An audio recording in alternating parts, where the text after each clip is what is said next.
ছোট বড় সব মিলিয়ে প্রায় ৮,০০০ সেতু রয়েছে বাংলাদেশে।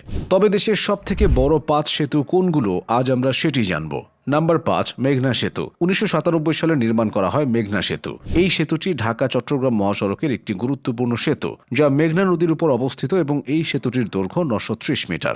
নাম্বার ৪, শাহ আমানত সেতু। চট্টগ্রামে কর্ণফুলী নদীর উপর নির্মিত শাহ আমানত সেতু চট্টগ্রাম শহরকে দক্ষিণ চট্টগ্রামের সাথে সংযুক্ত করেছে। এই সেতুটির দৈর্ঘ্য ৯৫০ মিটার। Number ৩, Hardinge bridge. পাবনার ঈশ্বরদী উপজেলার পাকশী থেকে কুষ্টিয়া জেলার ভেড়ামারা উপজেলাকে সংযুক্তকারী এই রেল সেতুটি বাংলাদেশের দীর্ঘতম রেল সেতু। সেতুটির দৈর্ঘ্য ১.৮ কিলোমিটার। নাম্বার ২, যমুনা সেতু। যমুনা নদীর উপর নির্মিত এই সেতুটি দেশের উত্তরাঞ্চলের সাথে ঢাকাকে সংযুক্ত করেছে।